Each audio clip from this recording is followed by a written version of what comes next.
Have you ever wondered how a technical rule can destroy the entire strategy of a team, like Ferrari, in a single weekend?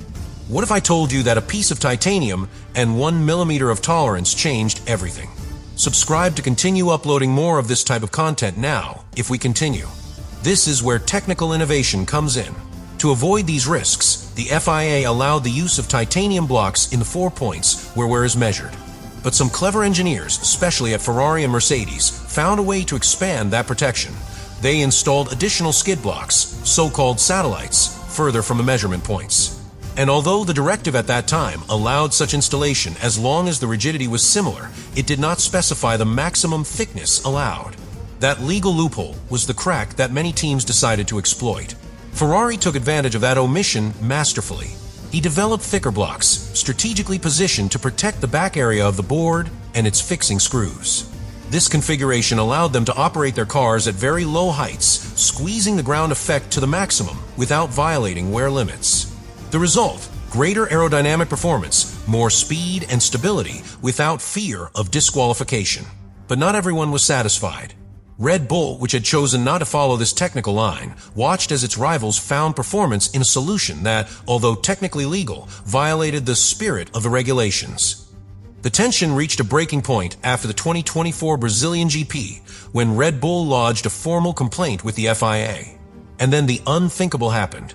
Without prior warning, without a transition phase, the FIA acted. They issued a new technical directive with immediate effect, eliminating the use of these satellite blocks from the Las Vegas GP 2024. They did not even wait for the next scheduled event, in Qatar. Stunned, Ferrari attempted to defer enforcement of the rule, arguing that they had received prior confirmation that their system was legal.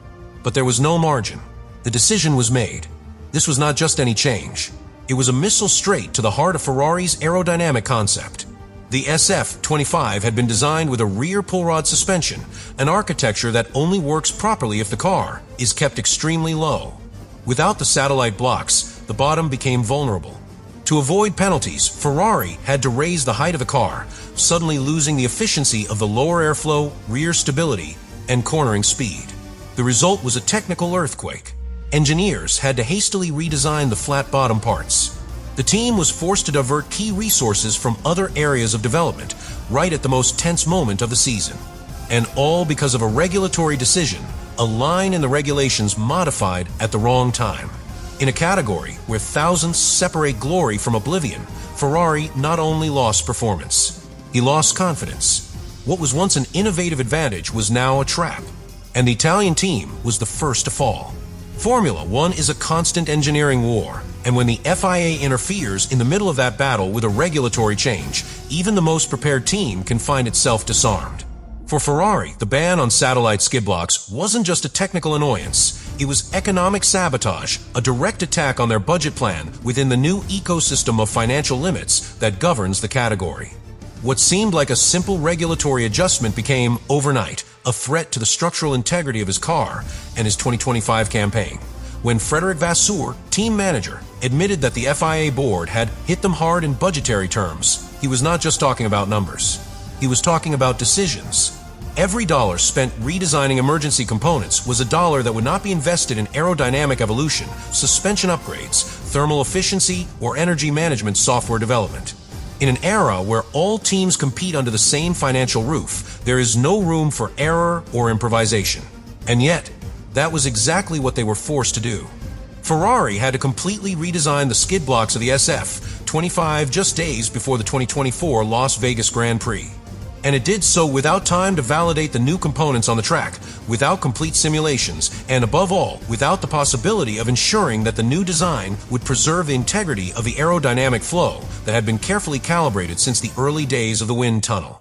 This was not a simple replacement of parts. Changing the skid blocks directly altered the car's ground clearance, modified the behavior of the rear diffuser, affected the longitudinal balance during braking, and reduced the effectiveness of the lateral aerodynamic sealing.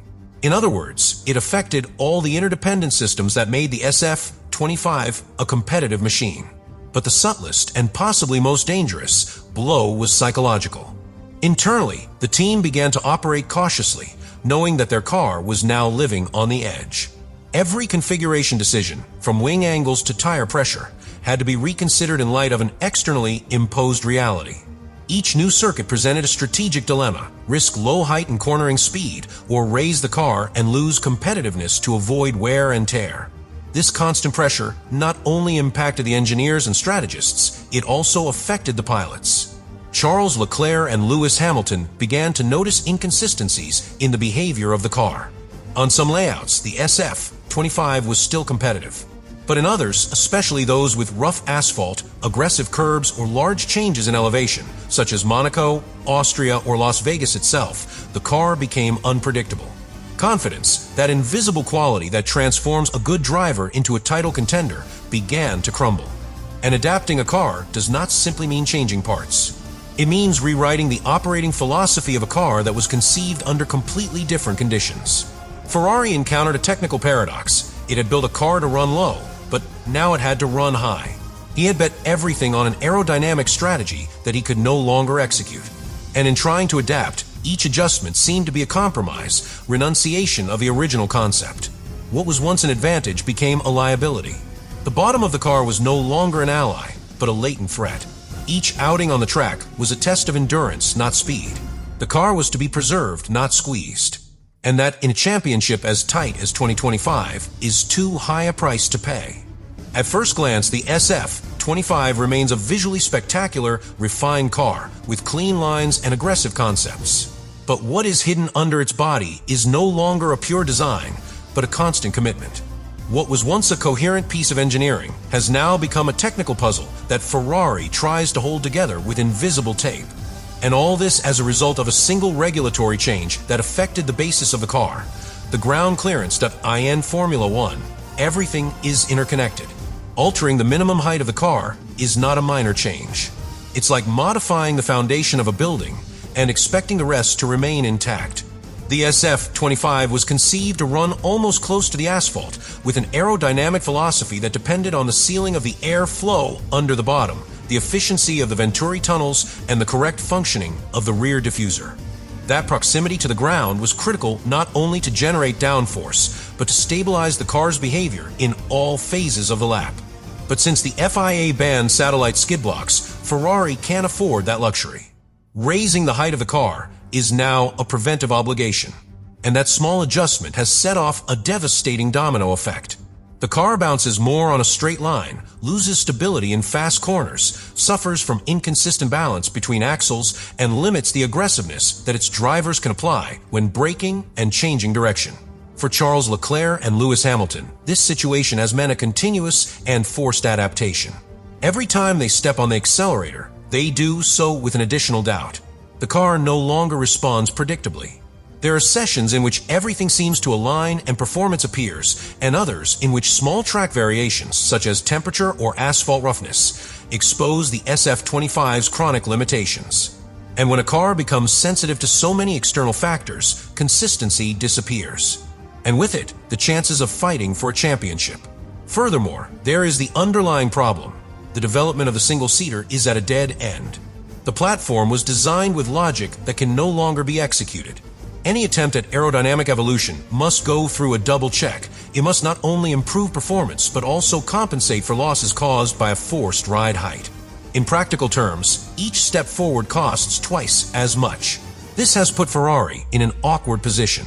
On the one hand, they remain competitive on certain tracks, enough to fight for podiums and even specific victories. But on the other hand, they cannot rely on their car as a basis for a serious assault on the championship.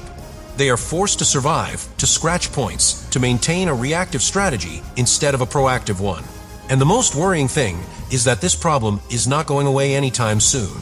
With development frozen in key areas and under the FIA's budget limit, Ferrari finds itself trapped in a season of resistance rather than attack. It is no longer about catching up with McLaren or Red Bull.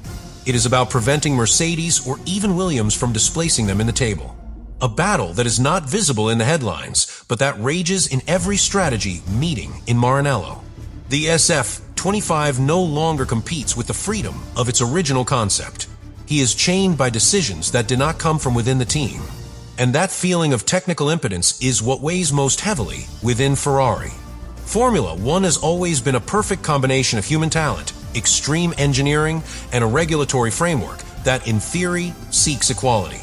But when that framework becomes a destabilizing agent, as has happened with the ban on satellite skate blocks, what is at stake is not just on-track performance, is competitive justice. What has happened to Ferrari this season, and especially in Las Vegas, is a perfect example of how a regulation, applied rigidly and without transition time, can ruin an entire season of work and planning. Subscribe to continue uploading more of that content. Now you really think about all this.